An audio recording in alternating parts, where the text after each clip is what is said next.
Os lactobacilos são essenciais para o bom funcionamento do intestino, os chamados alimentos probióticos. São eles que equilibram o funcionamento intestinal, impedem a multiplicação de bactérias nocivas e aumentam as bactérias benignas. Mas vários são os motivos para que alguma coisa desequilibre esse bom funcionamento.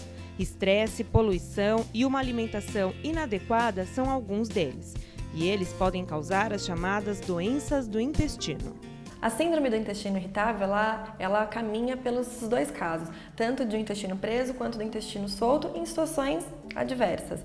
O ideal é a sensibilidade da situação e, exatamente, potencializar o consumo de fibras, de folhosos, quando o intestino estiver preso, e quando o intestino já estiver um pouco mais solto, priorizar os legumes cozidos, os grãos como a ervilha, como feijão, e aí no caso talvez até reduzir um pouco a quantidade do arroz integral, ou mesclar o uso, diversificando, né? E durante essa alteração da mucosa intestinal, alguns alimentos devem ser evitados, como os carboidratos, ricos em açúcar, e os alimentos ricos em gordura, que é o caso das sobremesas, dos brigadeiros, pudins, bolos. Esses tipos de alimentos geram fermentação intestinal e acabam prejudicando, e eles favorecem com que os micro-organismos maléficos fiquem em maior proporção no intestino, gerando todo um desequilíbrio intestinal. Se você conseguir substituir pelas versões integrais, você vai melhorar e muito mais a questão do funcionamento intestinal. Esse processo de troca alimentar, de reeducação, ele é gradual. É importante que a pessoa se sinta segura e vá fazendo trocas pontuais até que isso se torne um hábito alimentar. O uso dos alimentos ricos em fibras deve ter um consumo diário para favorecer o funcionamento intestinal e trabalhar também como prevenção, não somente quando estivermos com o intestino preso, mas se você estimular ou ter com maior frequência os alimentos ricos em fibras, os alimentos laxativos, você sempre vai ter um funcionamento intestinal regular. Agora fica o desafio, entre tantas opções, como escolher as mais saudáveis. Separamos alguns exemplos para vocês. Prefira leite semidesnatado, iogurtes enriquecidos com fibras. Café também pode ser uma ótima opção, a cafeína é estimulante do funcionamento intestinal.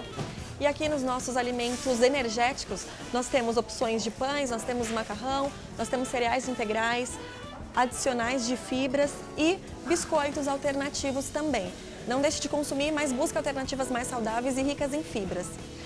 Lembrando sempre de consumir frutas, legumes e verduras com uma frequência maior diária e, claro, uma alimentação rica em fibras, se não tiver a presença de água, não terá funcionabilidade intestinal. E no caso dos chocolates, escolha sempre uma alternativa que tenha algo adicionado a ele. No caso, alguma coisa com castanhas, com oleaginosas, que com certeza vai ser mais saudável. E no dia a dia, o que fazer? Esse é o típico prato brasileiro, mas será que ele é bom e é o ideal para quem tiver com algum problema intestinal? Que tal você trocar esse prato por esse? Esse prato, ele tá balanceado, nós temos todos os grupos alimentares, mas dá sim para enriquecer para justamente quem tem problema intestinal.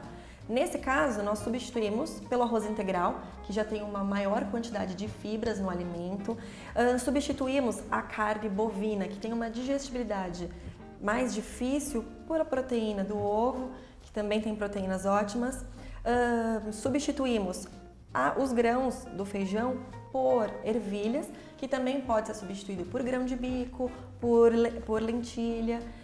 E também agregamos a esse prato alimentos ricos em vitaminas, minerais e fibras, que são os nossos legumes, né? Então nós precisamos adicionar. Esse prato é ótimo, mas ele pode ser cada vez mais enriquecido. Em relação aos sucos, o que faz bem e o que deve ser evitado? Os sucos, para quem estiver com o intestino preso, o ideal são laxativos. Frutas laxativas são aquelas ricas em fibras. Então, por exemplo, nós temos a laranja. O ideal é consumir a laranja com o bagaço, que você vai conseguir ter uma quantidade favorável para a função intestinal. Assim como a manga, que também é um alimento super fibroso. Já um caso de uma pessoa que está com o intestino solto, ela precisa regular. E nós temos a maçã. Então, o suco de maçã, dentro da maçã, nós temos a pectina, que é uma fibra que acaba prendendo função intestinal. Então, nós podemos trabalhar com esses dois pontos. Já no caso de pessoas que querem regular essa microbiota intestinal, nós temos os probióticos, leite fermentado e um iogurte de preferência desnatado para melhorar a qualidade dele. Esses alimentos são os ricos em probióticos, ricos em micro-organismos benéficos pro intestino. Então, o ideal é termos um uso diário deles para que eles consigam regular essas bactérias boas e as maléficas no nosso intestino.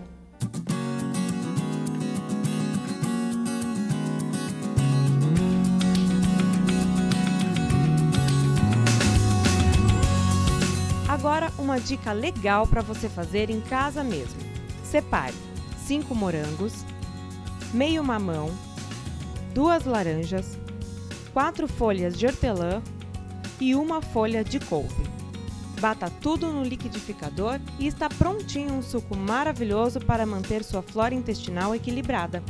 E caso queira fazer uma vitamina ao invés de suco, basta substituir o hortelã e a couve por um iogurte.